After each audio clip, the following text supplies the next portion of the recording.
Okay, good evening and welcome to this evening's meeting of Citizens for Informed Land Use, or CILU. We have with us Michael Pizarro from the Watershed Institute. He's going to share his expertise with us on watersheds, inland flooding, stormwater management, and how to better protect the Swimming River Reservoir and its watershed, the source of our drinking water for residents of Monmouth and surrounding counties. He will also talk about the alternating effects of droughts and flooding as a result of climate change. I am Julie Roth, president of CILU, and I have with me Karen Strickland, VP for Programs. Hi, Karen. And we want to thank you for joining us this evening. CILU is a community organization founded in 1998. This is our 25th year to preserve Holmdel's farmland and other open spaces and to protect our natural resources of our town, particularly the Swimming River Reservoir. Our mission is also to give citizens the information they need to advocate for good government and to ensure that we are effective at protecting the town that we love. CILU follows issues in town to identify what effects they will have on our quality of life in Holmdel. So currently we are watching development plans being presented for the former Vonage and the former Inverness properties on the southern side of Holmdel, properties that are firmly within the watershed of the Swimming River Reservoir. We are also advocating to the Township Committee that Crawford Hill, the site of the horn antenna used in both satellite research and in the discovery of information central to understanding the creation of the universe, be saved as a park, both for its historic and its environmental significance. But for a few years now, we have been monitoring Holmdel's plans for stormwater management, since flooding is becoming a more persistent problem in the northern parts of our town. So this evening, we are fortunate to have with us such a knowledgeable speaker. Mike Pizarro is a practicing attorney with over 25 years of experience. As the advocacy director for the Watershed Institute, Mike engages with state and local officials to improve and protect New Jersey's watersheds. He wrote the Watershed Institute's Enhanced Model Stormwater Ordinance. This effort helped guide municipalities in improving their water quality and better protecting local communities from flooding. He appears regularly before zoning and planning boards to comment on development applications. So if you have any questions for Mr. Pizarro following his presentation, please put them in the Q&A and I will do my best to ask the questions for everyone to hear before he responds. So thank you, Michael, for coming and welcome. Thank you very much, Julie and Karen. Thank you for the invitation. This is an important topic, one New Jersey is struggling with throughout the state. And so lots of information to go through. Let me pull my presentation back up. All right, I think I am sharing, if Zoom is doing what it's supposed to be doing. So just a little bit. So the Watershed Institute, we're located in Hopewell Township, New Jersey, in Mercer County. We are approaching our 70th anniversary of our formation. And our mission is keeping water clean, safe, and healthy is the heart of our mission. We do that in a lot of things. We have a science department. We have an advocacy department. Obviously, I'm the director of that. We have environmental education, teaching children from preschool all the way up into the adulthood. And we have 950 acres in a watershed reserve that we try to model best practices, including stormwater management. We had green infrastructure before green infrastructure was required. So we have a lot to cover. Julie and Karen gave me a very broad assignment of everything that is plaguing New Jersey and then a few other things. So here's sort of a roadmap, context, issues, and solutions. So the context. And I start with this. I'm a lawyer, and so I always go back to sort of one of the bedrock principles, the Clean Water Act. And that's sort of how I look at things a lot of times when I review regulations or ordinances or statutes. And so, the Clean Water Act was one of the keystone environmental protection laws passed in 1972. We just celebrated last year the 50th anniversary of it. And it set out in its goals, its ambitions, three really big things. We are going to restore and maintain the chemical, physical, and biological integrity of the nation's waters. That is huge. And think about in the 60s and 70s where we had waters that were flammable. that were devoid of life and were basically being used as dumping grounds. We are going to stop the discharge of pollutants into navigable waters by 1985. And I've sort of put that in a different color, and it'll be obvious why in a few minutes. And the national goals, wherever attainable, is we're going to protect those waters for propagation and protection of fish, shellfish, and for recreation by 1983. Again, slightly different color. Spoiler alert, we kind of missed both deadlines, and I'll talk about that. And just to say, the federal government passed the Clean Water Act, which applies to New Jersey. New Jersey passed its own version of the Clean Water Act, the Water Pollution Control Act, a few years later, and had sort of the same goals and aspirations. Julie and Karen and others shared some photos of flooding in your area. I've given various variations of this talk throughout the state. I always try to pull up some local flooding pictures, and it never gets any better. It doesn't look any better. And these situations are becoming worse and worse. There's a local stream, the Stony Brook, which was our namesake. Before we changed our name to the Watershed Institute, we used to be the Stony Brook Millstone Watershed Association. The Stony Brook, I drive over it every day.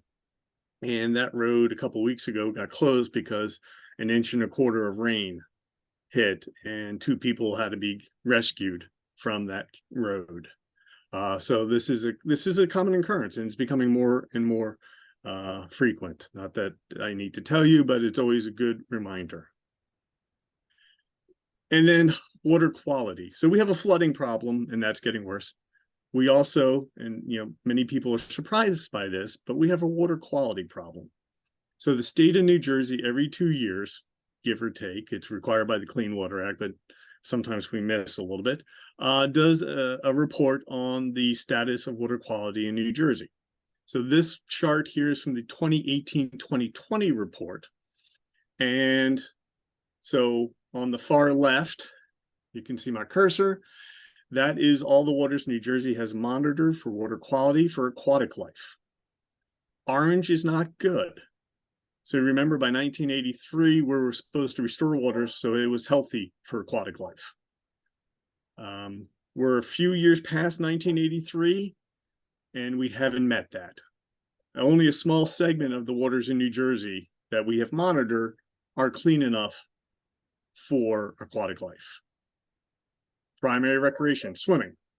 Again, a good chunk of our waters not supporting that designated use. And the Clean Water Act designates waters, and the state has designated all of our waters for various uses: aquatic life, water supply, recreation, fish consumption, shellfish. And the trend is not good. And at least people think this is a one-off. We had a bad couple of years. Here in the upper left is the 2016 report, and in the bottom right, the 2010 report. There again is a lot more red than there is green. So the trends are, at best, we're sort of staying in equilibrium. We're not getting a lot worse. We're not getting a lot better. Or frankly, we're degrading over time. So, we have missed those aspirations, and there's a lot of reasons for that. And we'll talk about some of them. And, the water cycle is important. So in our natural condition, and this varies a little bit depending on the soils and everything else, but in the natural condition, when it rains, 40% of that rain evapotranspirates, so it goes back into the air. 10% of that runs off the ground and into a local stream or wetland, and 50% of that infiltrates into the ground. And that's a natural condition: no impervious surfaces, no driveways, no parking lots, no buildings, no roads. And as we develop, So somewhere in that 10 to 20% range, we doubled the runoff. And we've reduced the infiltration into our ground, and evapotranspiration reduces. In the 30 to 50% impervious cover, those numbers triple for runoff. And then when we get even higher, over half of that rain doesn't actually get into the ground or get back into the air and runs off into our streams. And when it does that, it takes everything with it. Everything that is on the ground that's not nailed down or heavier, and sometimes even when it is heavy, goes with it. The fertilizers, the pesticides, the brake dust, the oil leak from your car, the antifreeze, everything we intentionally or unintentionally put into the ground goes with it and goes into our water. And development. You guys have been doing this for a number of years, and you've seen in your own communities as development increases. Kind of notice from 1986 to 2015, the green starts to decrease, the yellow starts to decrease, urban growth increases. So as we develop, those impervious cover numbers go higher. And those impervious cover numbers don't tell the whole story. Because even if you have a lawn, the way we build our homes, the way we construct our buildings, we've compacted those soils. We've taken a lot of the ability of the soils to infiltrate, and we've reduced it. Now, there are recent laws that require some decompaction, and, don't know. And also, look, this is the most recent chart from Rutgers, and it ends at 2015. So we have 8+ years worth of additional development that has occurred throughout the state. So keep that in mind. This is showing a snapshot 8 years ago. And here is Homedale from an impervious cover and land use. So Rutgers, Dr. Chris Abrupta from the Rutgers Extension has done a study, impervious cover assessment of Homedale and many other places in New Jersey. And the chart on the left here, so red is urban, green is forest, agriculture, and this is off of, the report was done in 2021, so I believe they're using the 2015 data set, which is the most recent data set New Jersey has for land use that's available, at least. So again, about 8 years delay. And that red is broken up on the right-hand side to the different types of development you have: rural residential, so low density, to high density development, and everything in between. And so I did a little handwriting. My handwriting is a little bit horrendous, but if for whatever reason today couldn't figure out how to type on a picture. So this is the watersheds. So these are the areas that drain to a specific spot in or outside of Homedale. These are the catchment areas. These are the watersheds that are in Homedale. And you have impervious cover. So I'm not going to even try. The first one, Hop Brook, that watershed has about 15.6% impervious cover. Swimming River Reservoir, that is orange, that's like 9.6. So you see here, Homedale is 10%, all the way up to 28, 29% here with a little bit. And remember the hydrology slides I showed, as impervious cover increases, more and more runoff comes off. And the science has shown that once a watershed gets about 10% impervious cover, it's considered impaired. And that number is probably very generous. That number is probably actually a bit lower. Remember my charts on water quality. 90% of New Jersey's water does not meet one or more standards. Homedale is not any different than the rest of the state. So you have a lot of impervious cover, not the worst, not the best. And that brings with it the host of issues from flooding, from water pollution, from impacts to our streams and our wetlands. And then this is just another breakout again from that Rutgers report that Dr. Abrupta did.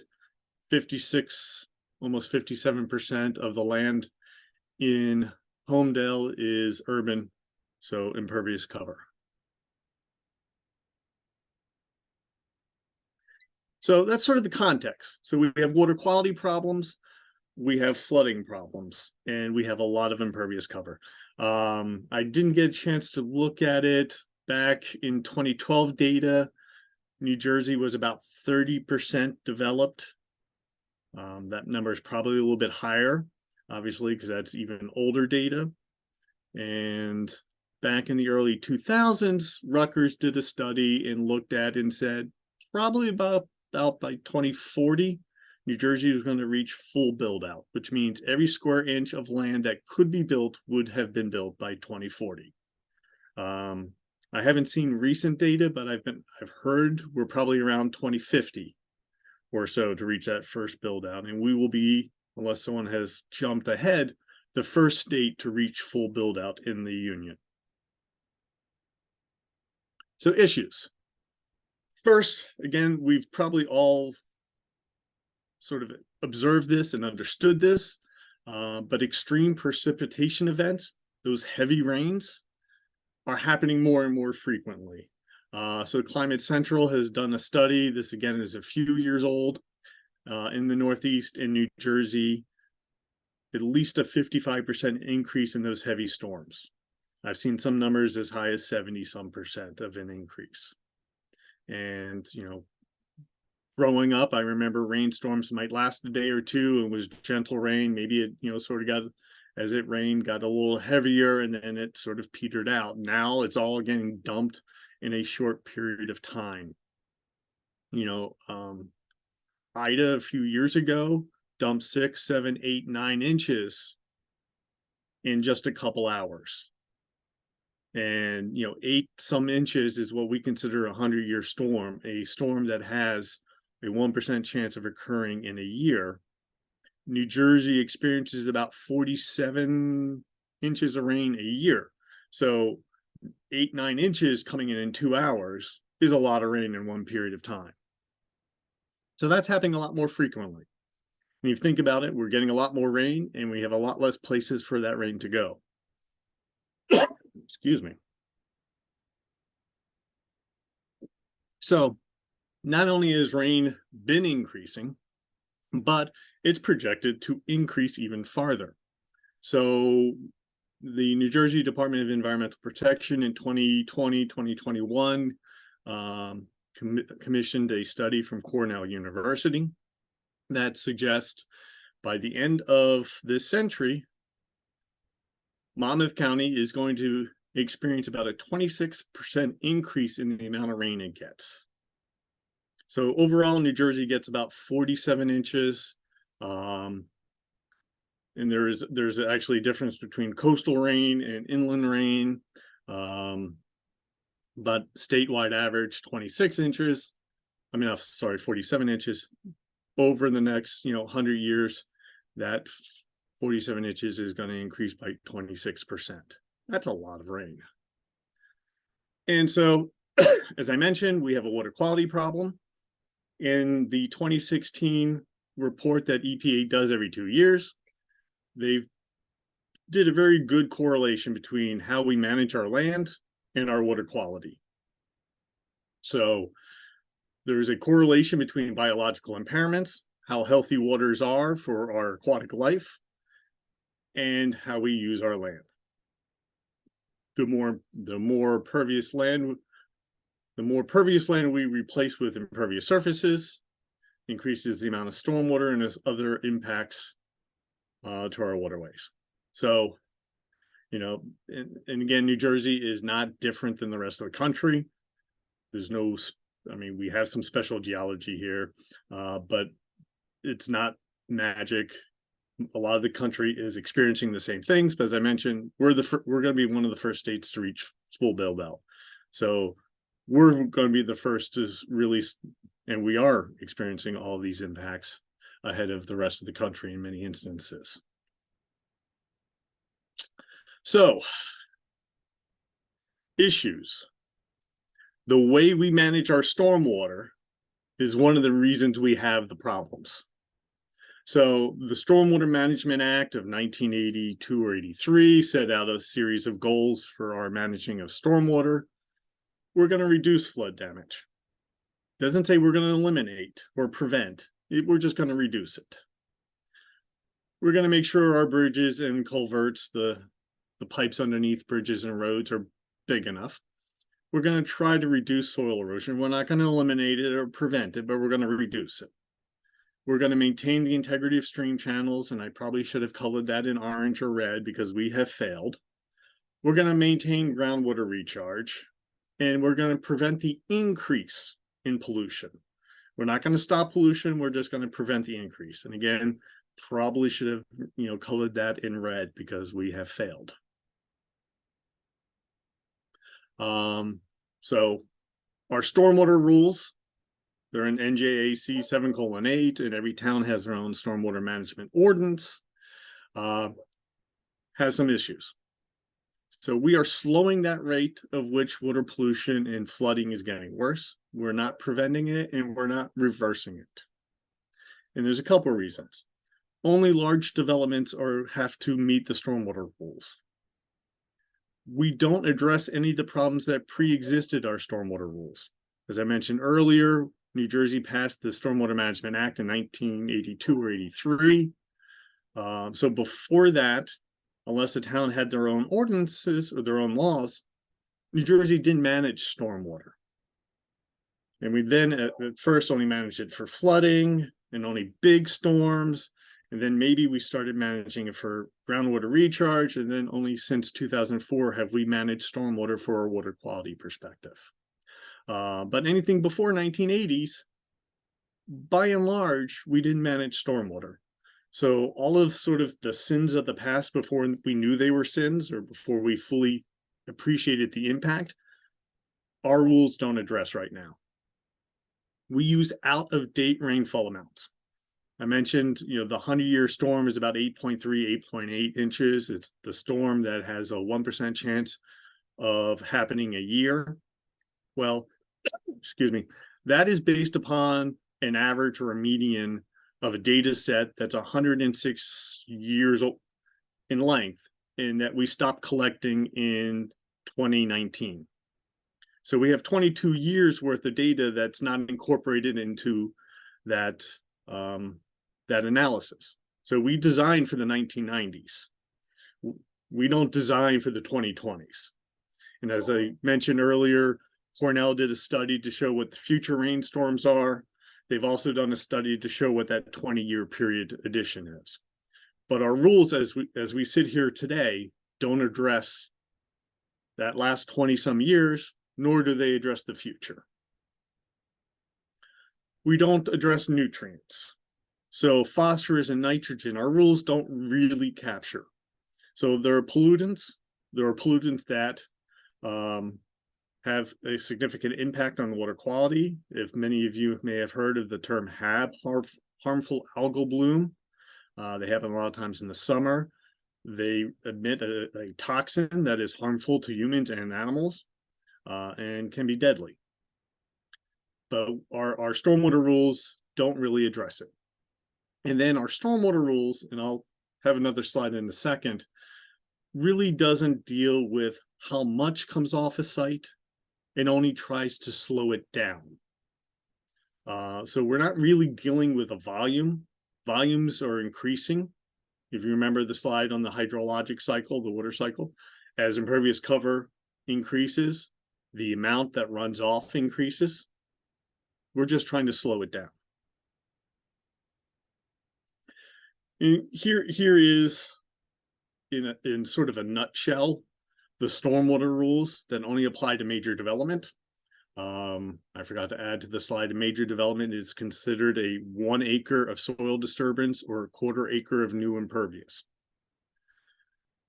All we do is we try to retain the pre-development groundwater recharge. So if you have 2 inches of rain a year that recharges into the ground, new development is supposed to maintain that. Or if they can't do that, and whatever, this is at the developer's choice, we just have to infiltrate the increase. We don't necessarily have to mimic what happened before we developed. We just have to address some of the increase. We only, again, address the peak flows, how fast rain runs off a site, not volume, how fast. And we have to reduce those speeds. But that's still faster than what normally would happen and more. And then we, from a water quality perspective, we reduce the increase. So in the natural condition, let's say 10 pounds of dirt or sediment will run off a site a year. In the developed condition, 100 pounds. We only have to reduce it by 80%. So now we're at 20, but we've increased it by 10. It's a little bit confusing. But so we're trying to reduce how bad it gets, but we're not preventing it from getting bad, and we're not reversing. And then we have this sort of throwaway comment in the rules saying you're supposed to do nutrients to the maximum extent practicable. I have literally gone to hundreds of planning board meetings over the last decade or so. I have never heard a developer or a planning board talk about nutrients voluntarily. So no one ever really addresses it. We just sort of assume it's going to happen. And then we got rid of the non-structural strategies, and the LAIS is one of the recent rule amendments. And those are just using nature, using non-constructed design to manage stormwater, keeping trees on the site, keeping the hills and rills of the land to sort of slow down and filter. We got rid of those in a rule amendment in 2020. So as I said a couple slides ago, what we're trying to do is minimize the degradation, but we're not stopping it. Home rule, another reason why we have some of the problems that we have. And I was trying to find a graphic. I'm an attorney, so graphics are probably not my strong suit. But I pulled a couple lines from Homedel's master plan reexamination report. So the master plan is a tool all towns use to direct development, direct how the town is going to grow, what kind of growth, where it's going to happen, and land preservation and traffic analysis. All that goes into a master plan. But here's the redevelopment plan. And what I want to focus on, and I'm going to try to do this, and I've never done this before. I'll try the spotlight. So that did not work. So this line G, where my eraser now is, ensure that the township's land use plan is developed with appropriate awareness of the plans and policies of adjacent municipalities, the county, and the state. Every single master plan in the state of New Jersey has very, very, very similar, if not exact, language. The problem is the implementation of that is sparse and maybe sometimes only lip service. So each town comes up with their own master plan. And they may look at the towns next to you and see what their master plan says. But there's no real coordination on many levels. So where are the warehouses going to go? Where are the residential developments are going to go? Where's the open space going to go? There's sometimes a little bit of coordination, but not a lot. I mean, one town rezoned an area, and the mayor bragged that I'm putting and allowing to put a giant warehouse on the edge of my town. We get the tax benefits, the neighboring towns get the traffic.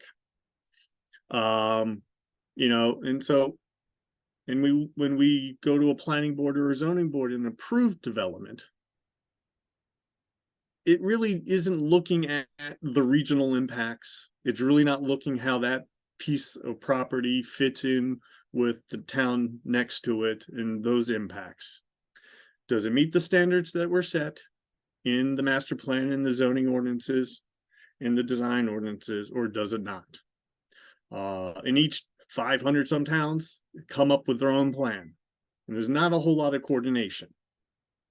So, you know, one of the towns in my watershed, Manville, is at the junction of the Millstone River, which is 25 towns that flows to it. And it's also the junction of the parts of the upper and south branch of the Raritan. So I think it's another 30 or 40 towns all converge in Manville. So every piece of development upstream of Manville, all that additional volume, all meet in Manville. And the neighboring towns, they want to have more development. They want to have more warehouses. They want to have more whatever.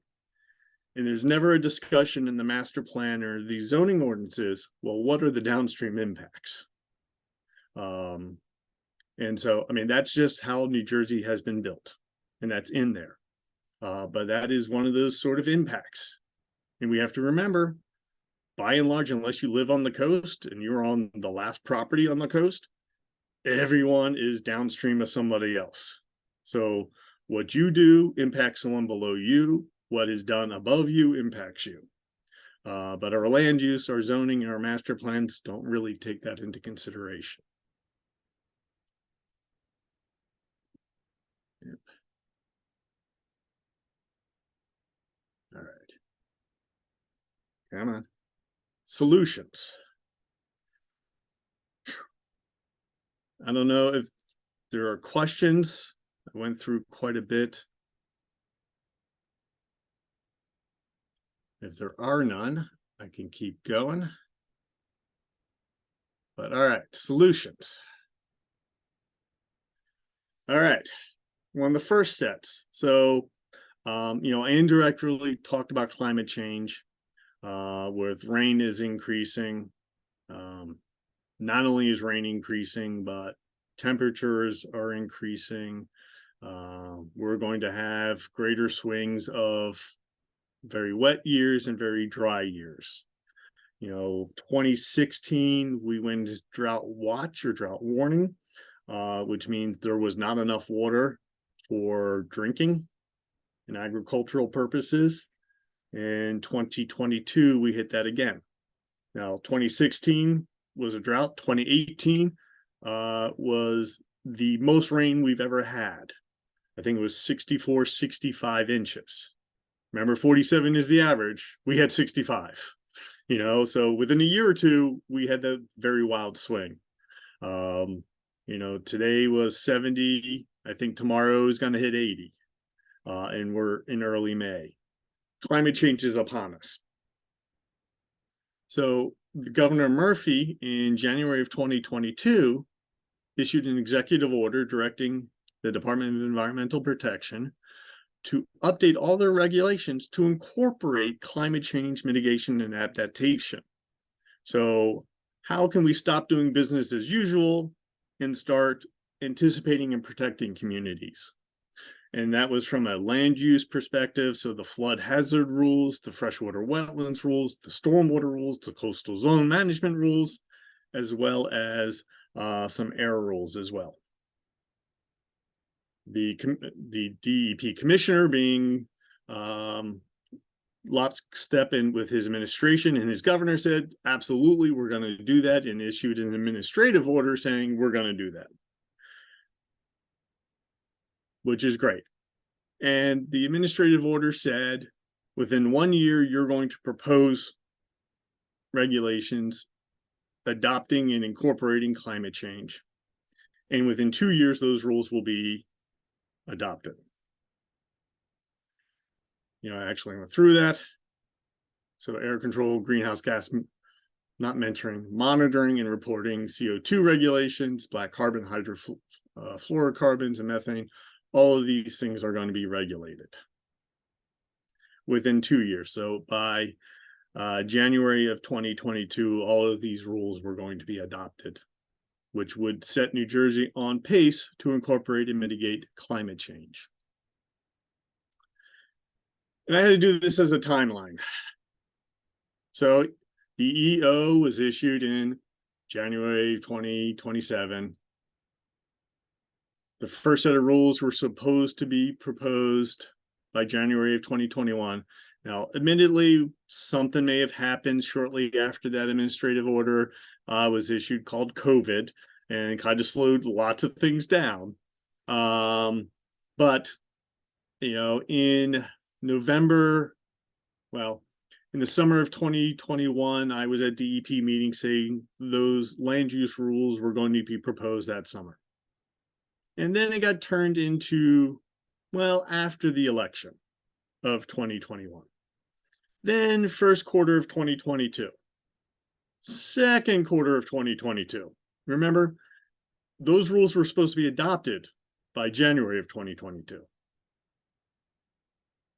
And then DEP probably got tired of the environmentalists and a lot of other people going, hey, you got to do something.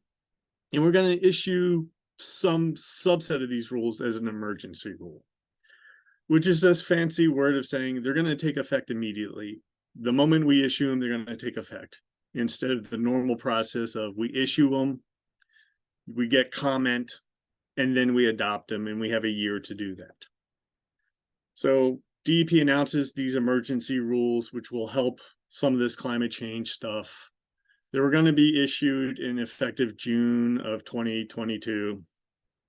June of 2022 comes and goes. July of 2022 comes and goes. And finally, again, I think the administration got tired. The environmentalists banded together. You may have seen a bunch of op-eds and press releases and news stories about this issue last year, or certainly hopes you did, because we worked very hard on it to get these rules released. They weren't released as an emergency rule, but they were released, a small subset, and I'll talk about them, called the Inland Flood Protection Rules. They were released for comment in December of 2022, not 2023. And we were told they were going to be adopted in May of 2023. They're not adopted. They're not going to be adopted.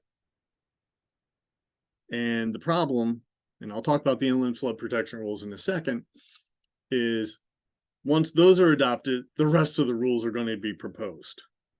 So we're now a year and a half past when the rules should have been adopted and in effect, and we don't even have them yet.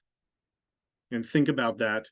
All of the development that has been proposed or approved by your planning boards over the last year and a half, we're able to go under rules that we know are outdated. We know the rainfall data that is used to design stormwater systems is outdated. And for the last year and a half, they can go under old stuff. So hopefully we will get them. I've been told they are coming. But luckily in November of 2021, when one of the DEP commissioners came to the Watershed conference and said the rules were coming out after the election, I didn't hold my breath back then because I wouldn't be here today. So this is sort of a repeat of a prior slide. We're stuck in the past from a stormwater perspective. We're designing for 1999. We're not designing for 2022 or 2023. And we're definitely not designing for the future. So one of the things the Inland Flood Protection Rules, which are somewhere in limbo at this moment, on the verge of being adopted and going into effect, would do. So for Monmouth County, we design for the 2, 10, and 100-year storms. And those are 5.23 inches for the 10-year storm, 8.94 inches in the 100-year storm. Currently, what we're really experiencing in the 100-year storm is 9.12 inches. So when we design a stormwater basin that receives water from a development, we're only designing it for 8.94. We're not designing it for 9.12. And what we build today is going to be around by 2100. Hopefully. Most of what we build stays around. We're not designing, we're not designing for 11.25 inches, which is what we expect by 2100. So at 2100, that stormwater basin that was approved by a planning board last year is almost 3 inches undersized. The new rules, the inland flood protection rules, are going to say, when they're adopted, you not only have to design your stormwater system to accommodate today, that 9.12 inches, but you need to address and accommodate that 11.25 inches so that we protect the future. But today, and last week and next week, everyone's designing to that lesser standard. Even though we've known for a number of years the numbers were wrong. We had the calculations and studies and the analysis from Cornell in 2021 that these were wrong. But still, we're designing to the past. We wouldn't be using a Radio Shack TRS-80 to do our computing, which is what I learned to program on in middle school back in the 80s. But we're still sort of using that to design our stormwater. The other thing the inland flood protection rules are going to do is address coastal flooding. So right now, there's what's called the inundation area, the area that actually has water in it, and you have your shoreline. Many of our shore communities have a boardwalk, and that's sort of what we designed for. But what's really happening is here. So if you look at it at the bottom, you have your sea level. This is what we project sea level rise will be by 2100. That boardwalk will be underwater, and a good chunk inland. When we have a 100-year flood, when you have a 100-year storm, this is where that line comes. And so the house that's built would be fine under the current rules. We know that's probably somewhere up here, but the inland flood protection rules are going to say we need to protect for the 100-year, because that building, absent of a giant storm, will still be here in 100 years. So the inland flood rules will set up an inundation risk zone to protect future homeowners, and there will be notices and regs that will require either notices that this person is in the floodplain or to prevent this from happening in the future. On the inland side, sort of very similar. Here is on the upper left what the current flood hazard area, so that area that floods regularly during storms. You have your stream sort of down the center, and that area on either side of that stream is the floodplain. The floodplain is different than a riparian zone or stream corridor, but this is the area that regularly floods. And you can see under today's rules that orange house is in the floodplain. Under the current rules, and there's sort of 63 different ways to sort of build within a floodplain or a riparian zone, but by and large, that house could not be built, or that building could not be built today. And that makes sense. You wouldn't want to build something that's going to get flooded out. You also don't want to build something in the floodplain because now you've taken some volume capacity away from that floodplain and have pushed that water somewhere else downstream. So someone else is going to get worse flooding. And so the blue house and the yellow house are fine, assuming they're out of the riparian zone, which is sort of the regulatory buffer to all streams. They can build without a problem. The problem is we know this floodplain, which again is based upon really old data, doesn't really exist today. It's a little bit bigger. So the inland flood protection rules said, when they were proposed in December of 2022, we have, again, you can sort of see our stream, and we can see the 100-year floodplain that currently exists. But we know in reality that floodplain is much larger. So that blue house is now in, or will be in the future, in the floodplain. And it would be kind of silly to allow someone to build in the floodplain to get flooded out. So the new rules will say you have to address the floodplains as they exist, and as they will exist in the future, and just to sort of recognize what the world is happening and update our rules. Now, the yellow house is still fine, but the new rules will increase the floodplain. And it's going to be the FEMA 100-year floodplain, so that this area right here, plus 3 feet of elevation. So when you map it out, you go up an additional 3 feet, and wherever that falls on the land, that's your floodplain. DEP has mapped a few floodplains in the state. They've been a little more conservative or more protective. So it's actually, depending on if you use FEMA's floodplain, it's 3 feet. If you use DEP's floodplain, which is a little more generous to the floodplain, it's an extra 2 feet. Again, keeping people out of harm's way. And also preventing the flooding from getting worse downstream. So these rules, the inland flood protection rules, were proposed in December, and were supposed to be adopted actually today. Today was the date they were supposed to be adopted and go into effect, but they have not been, and I don't expect them to happen anytime soon.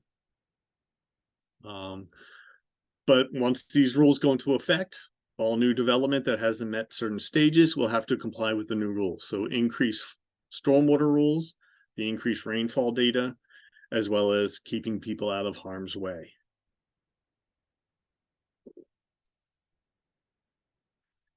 And so earlier I talked about the problems with the stormwater rules, of which the inland flood protection rules will address some of it. So they're bringing us up to the future, to the current, and to the future. But it doesn't really do a lot of other things. So I said the stormwater rules, which are both state and local, only address large scale developments, but they don't address small scale.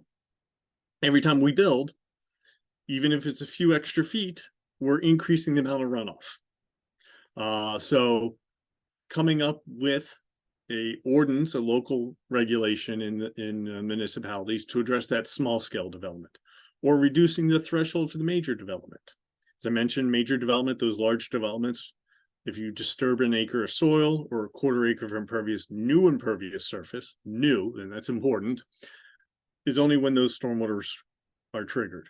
Maybe we reduce that threshold. Maybe it's a half acre, maybe it's 5,000 square feet of impervious cover. So we're capturing more and more development to address the flooding and water quality problems. And in a lot of our older communities, or our downtown areas, the places that develop first in the state, they don't have an acre to develop. They have quarter acres here, an eighth of an acre there, a tenth of an acre here. So you could be developing whole town without meeting any stormwater rules. Redevelopment. So as I mentioned earlier, in the 1980s, we came up with stormwater rules. Before 1980s, by and large, we didn't. So we built without any stormwater management. If you knock down that 1950 building and put a new building up, by and large, you don't have stormwater management. You didn't have it beforehand, you don't have it afterwards. There's some nuances in that, but the end result is largely you don't. So the inland flood protection rules do not address that. Do not require us to fix the sins of the past as we go to redevelop. And a lot of our communities are redeveloping. Now, as I mentioned, the inland flood protection rules, we're waiting for those to be adopted, and we're waiting for another set of rules to be proposed, and they're waiting to adopt the inland flood protection before they're willing to propose the new set. That new set is going to hopefully address redevelopment on some level, so that we start to chip away at the flooding and water quality issues that existed before 1983, 84.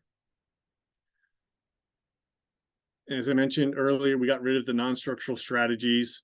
So the old rules would say, keep your trees, keep your natural topography, the way the land rolls and, hills and valleys.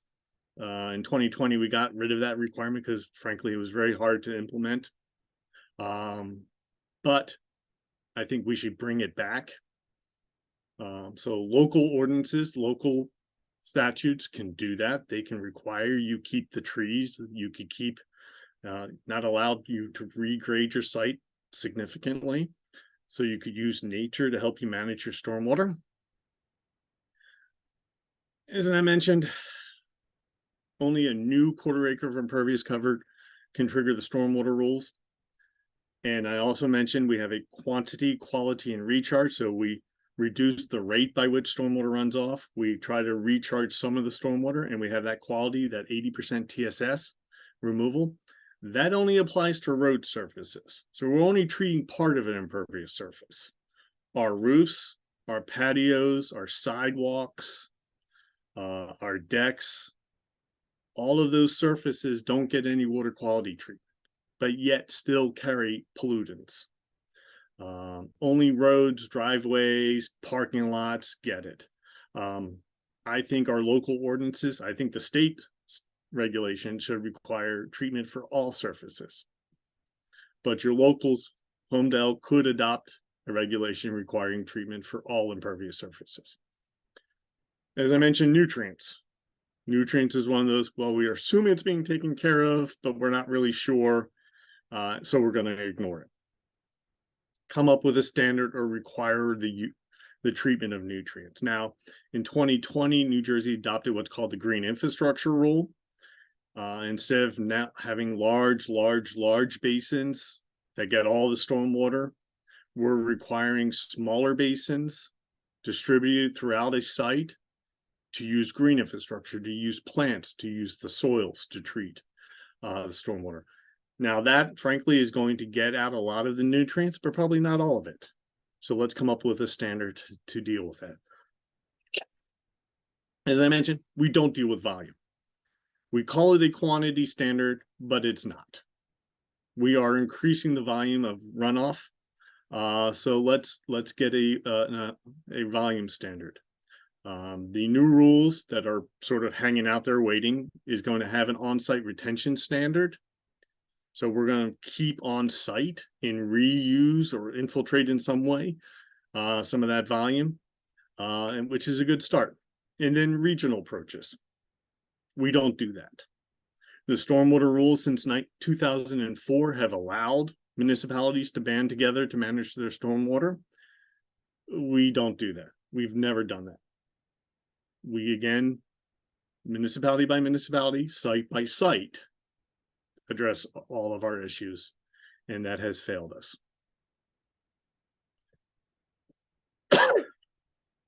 Come on. So in 2020, the Watershed Institute and a few other environmental organizations, ANJAC, the New Jersey Association of Environmental Commissions, and others have talked to towns about doing better from a stormwater management perspective. Here's just a small smattering of towns within my watershed that have done better than what the state requires.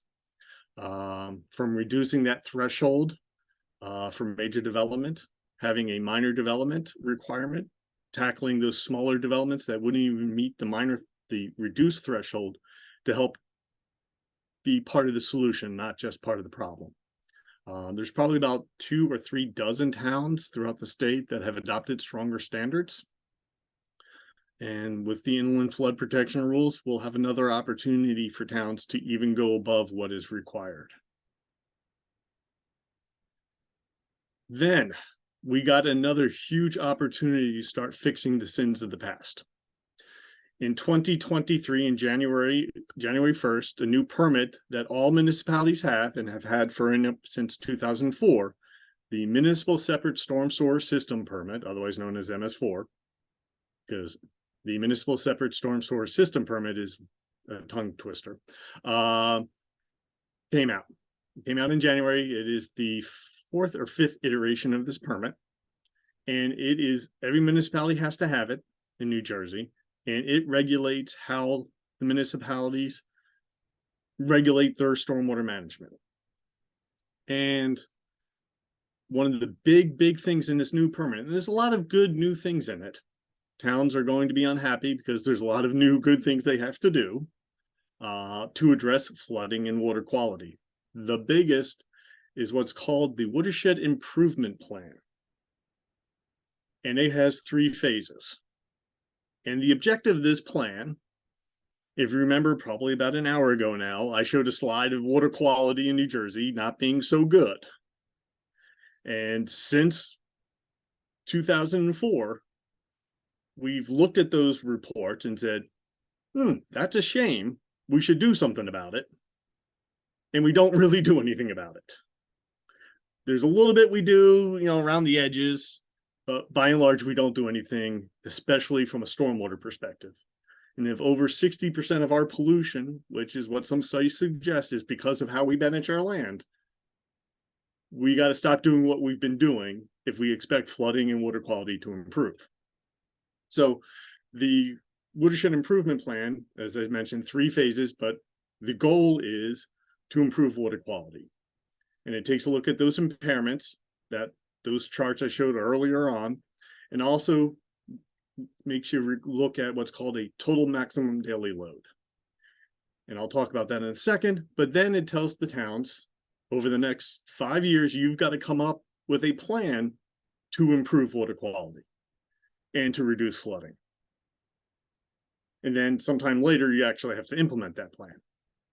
But this is new. New Jersey is late to the game. Many, if not all the states are required to do some variation of this. If anyone has traveled anywhere outside of New Jersey and gone into the Chesapeake Bay watershed, you've probably heard of the Chesapeake Bay watershed, TMDL, and all the things those states are doing to improve water quality because the Chesapeake Bay was dying. So 5 states came together in the federal government to come up with a plan to improve water quality. Now New Jersey has to do the same thing. TMDL, total maximum daily load. Basically, it is a pollution budget. How much pollution can we dump into a stream and that stream still meet standards?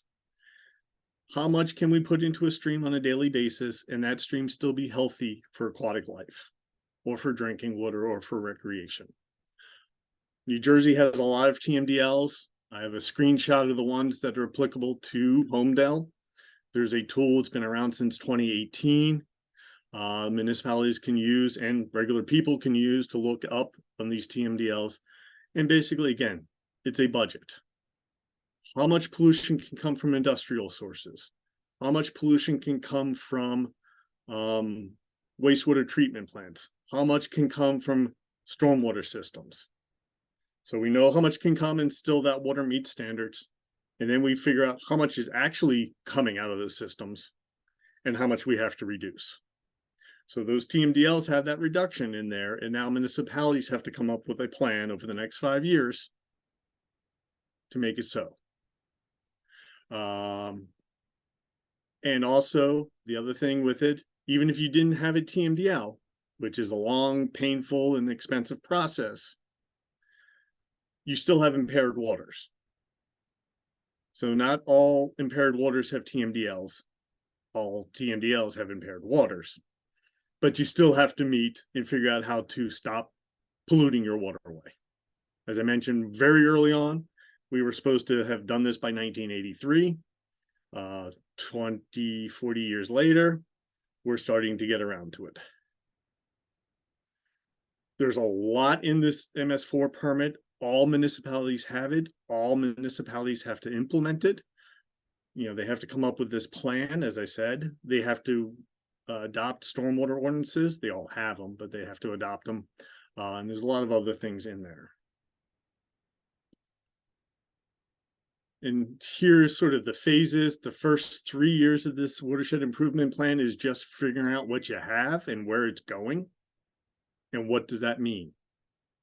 Where are you draining to? What streams are you going into? What is those impacts? Where is it impaired? Why is it impaired? Where's that impairment coming from? Mapping your system. You'd be surprised how many towns don't know where all their stormwater basins are. How can you manage them if you don't know where they are? And this is both for publicly owned as well as privately owned. The second phase, you actually start developing that plan. What are we going to do to improve water quality? What are we going to do to improve flooding?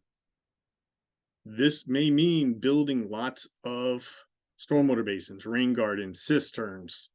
Everyone gets a rain barrel. It also probably means where are lands that we can preserve and restore so they can act like the sponges they were supposed to be until we develop them.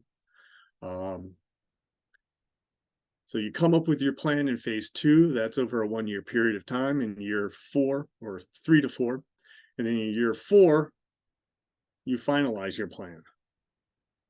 And then in year 5, you get a new permit, and we'll see what that says in 5 years. But this is, from an environmental advocacy perspective, this is huge.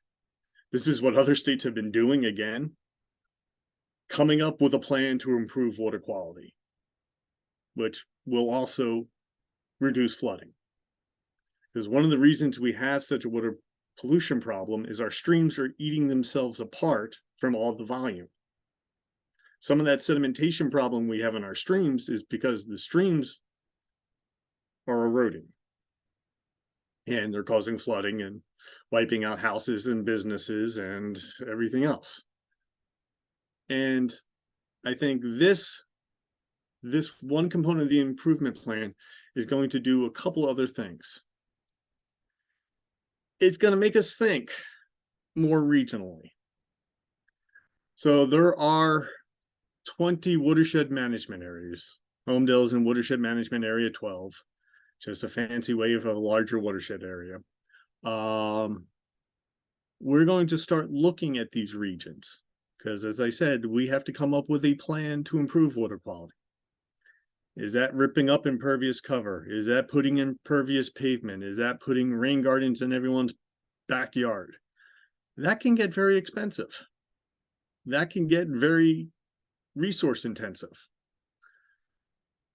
In a municipality that is mostly built out, like some of our communities are, that becomes even more expensive because there's less opportunities, less land to work with. But just like rain doesn't really fall within one municipality, it's more regional. Rivers are more regional. The river doesn't care what the political boundary is. The solutions shouldn't necessarily consider what the political boundary is.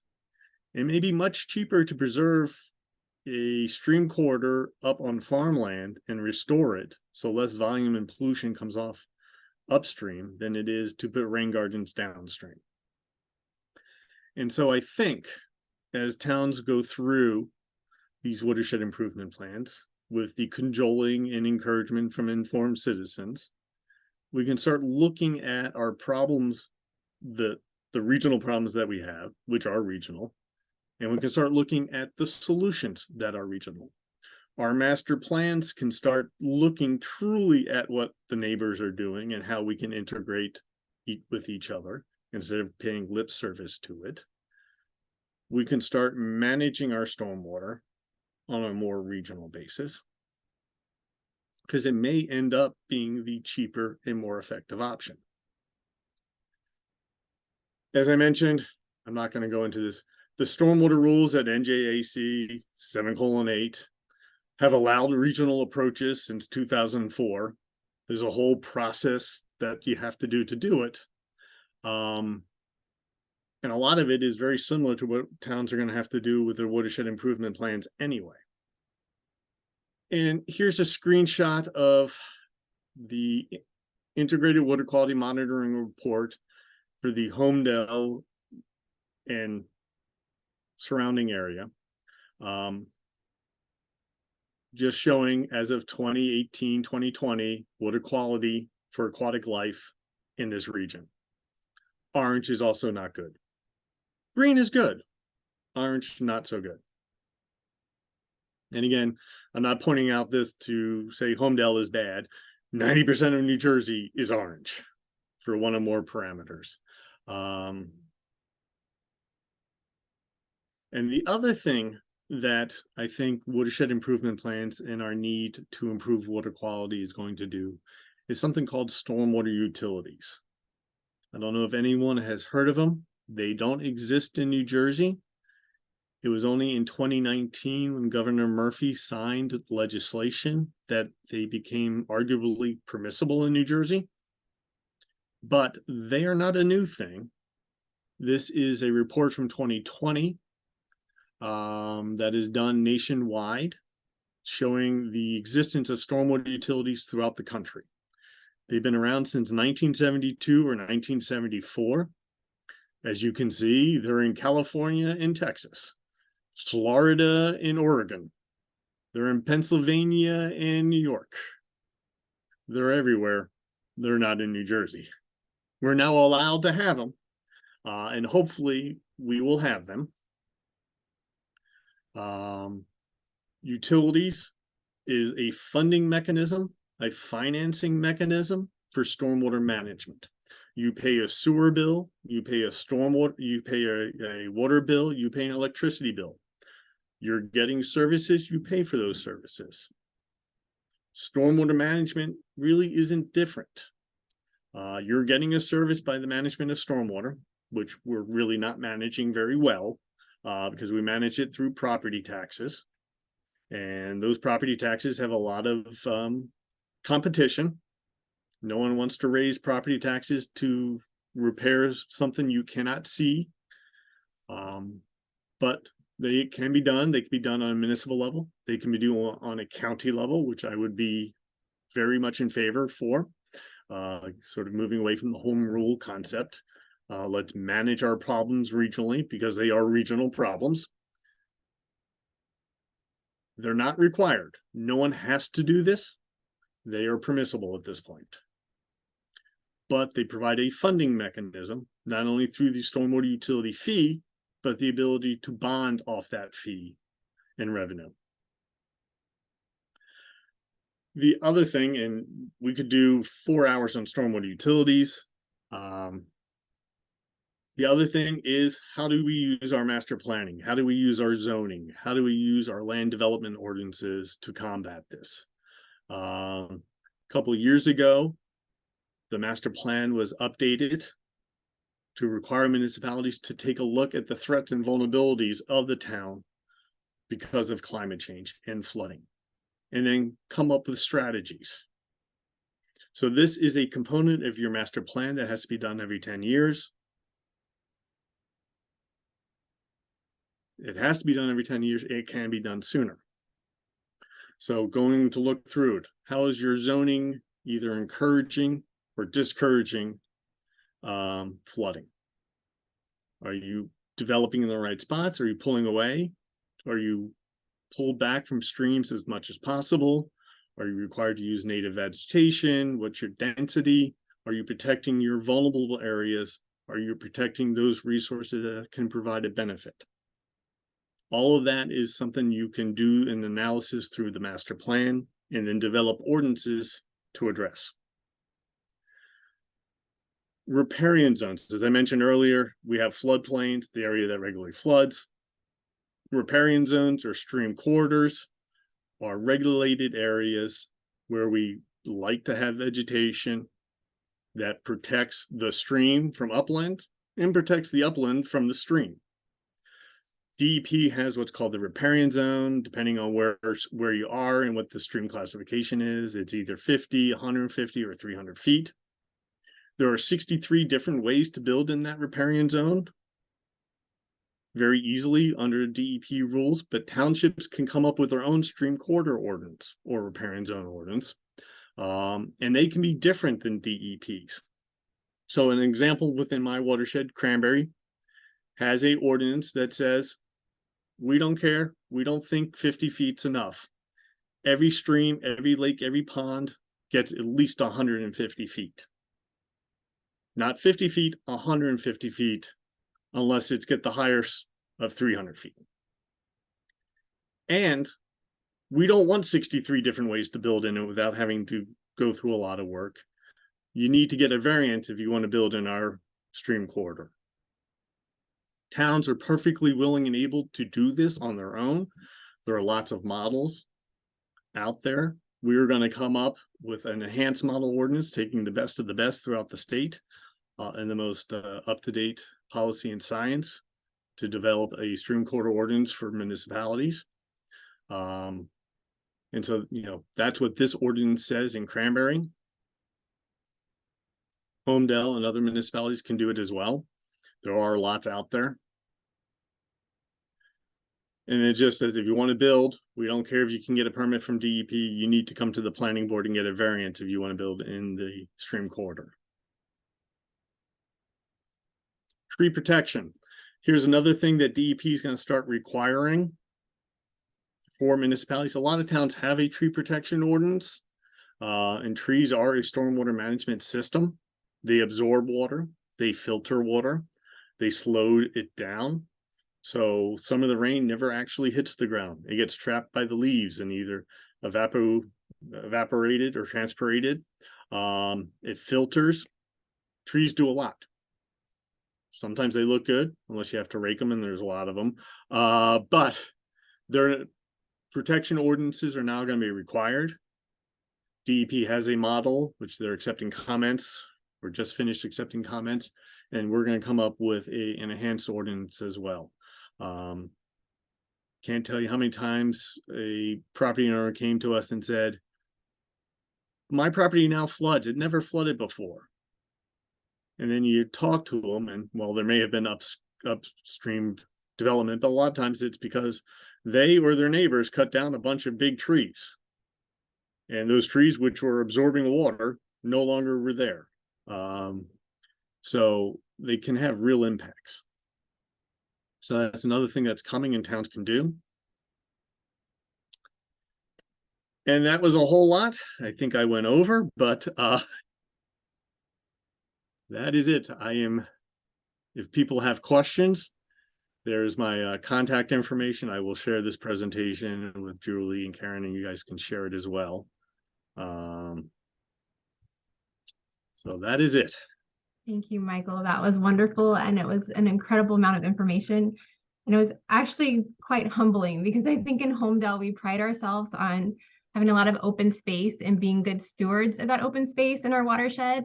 And especially your early slides, they were a big wake-up call that we have an even bigger job to do than I thought we did. Everywhere in New Jersey does, but yes. So thank you. And we do have some questions in the Q&A. And maybe people are typing more right now, but we have 5 currently. So I will read the first one for everyone to hear. It says, what is preventing the approval and implementation of the proposed rules? That is a good question. I don't 100% know. We have a meeting. I have a meeting coming up with the governor's office next week to try to get those moving quicker. I know, as I mentioned earlier, part of these rules were going to come out as an emergency rule, and the development community threw up their hands and really did a concerted behind the scenes advocacy to slow roll them, and they won because we didn't get them as emergency rules. We got them as a regular rule set. So I'm sure developers are talking to the governor's office to slow them down. They are trying to, I know DEP has gotten a flood of applications so they can get in under the old rules. So assuming my meeting doesn't say the rules are coming out tomorrow, we probably will be sending out to the state as well as to our colleagues an action alert to reach out to the governor. The last time we did it, over, I think, 4,000 emails went to the governor's office, which is why I think we had the rules proposed in the first place. Thank you.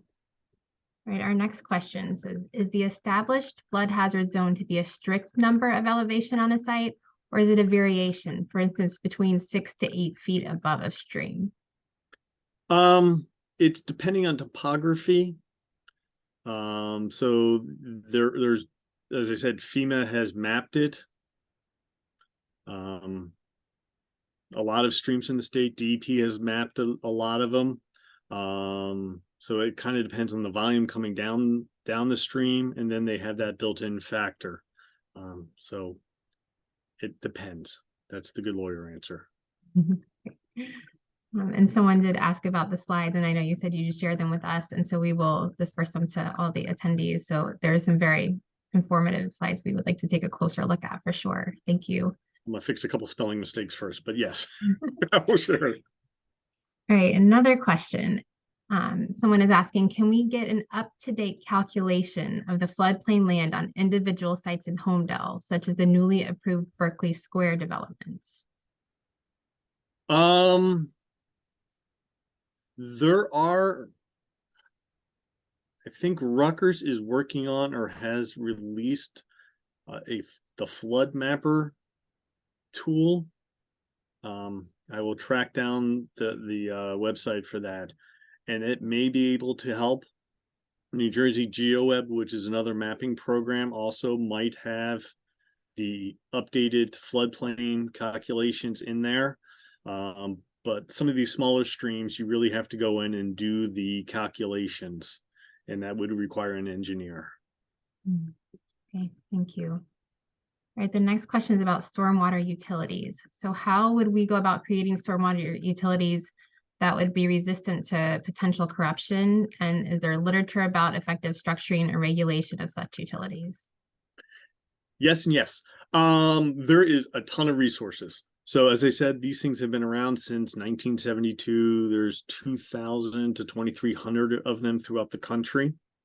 DEP has some guidance on stormwater utilities. New Jersey Future has a bunch of resources on stormwater utilities. And the Watershed Institute, we've done a couple conferences and sessions on stormwater utilities. So there is a bunch of material out there. There are consultants out there that do this. Black and Veatch is one of them. WSMP is another. They're helping Princeton, the municipality of Princeton, look at stormwater utilities. Princeton Hydro is a New Jersey engineering firm that's working with WSP for Princeton. So there's a lot of consultants out there. And there are a bunch of sort of best practices. One of them is figure out what you have. What do you have? What are your basins? What are your pipes? What are you spending now to manage your stormwater? What should you be spending on your stormwater management to keep the pipes clean, to fix repairs, to maintain systems? One of the things I didn't mention in our presentation is one of the biggest problems we have is we don't maintain what we build. I mean, roads is kind of obvious, we have that, but stormwater as well. So, figuring out what you have, what you're spending, what you need to spend, and that starts to help you figure out what you need to spend, how to fund it. Maybe it's property taxes, maybe it's a stormwater utility. One of the things I didn't mention for stormwater utilities, private entities pay a property tax. Nonprofits do not pay property tax. Churches, schools, universities, the Watershed Institute as a nonprofit doesn't pay property taxes.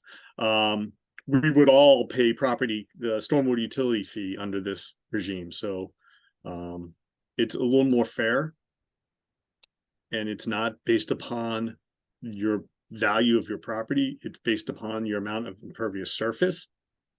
So if you have a large parking lot, it's probably not worth a lot from a property tax perspective, but it's probably contributing a significant amount of volume, and they'll be paying for that. Sure. So. Sure. Okay, the questions are coming in now some more. Yep. All right. So going back to redevelopment of a site, you said that if it was originally developed without any stormwater regulations and redeveloping it, you also don't need to follow stormwater management regulations. So could towns then adopt ordinances on their own to change this? And do you have any insight into why DEP hasn't done so? Yes. Yes. So towns can absolutely do that. There's a really complicated caveat, which I'm not going to go into because that's a whole nother webinar. We did one. It's called Residential Site Improvement Standards. Come to the Watershed Institute, watch that one. But yes, a couple towns have adopted a redevelopment standard. And it's kind of complicated as to why it didn't. I mean, the sort of callous and cynical view is the developers have a better lobby than the environmentalists. On the other hand, there is and has been a desire to redevelop urban areas. So the thought was, if we make it more difficult to redevelop, the redevelopment's not going to happen. On the other hand, if we don't fix the flooding problems, no one wants to redevelop an area that floods out regularly, and everyone is going to be paying the price anyway. So I'm hopeful in the next set, the next set of rules that sort of are hanging in limbo in the adoption of the inland flood protection rules will have a redevelopment standard, but towns can do that. Some towns have done that. We have in our enhanced model ordinance, we have a standard in there for redevelopment, and I will be tweaking it even further in the next couple months. Thank you, Michael. And again, thank you for all of that information. I know I had questions popping in my head. I was writing them down as you were presenting, and then you would immediately answer them. So it was very thorough. Good.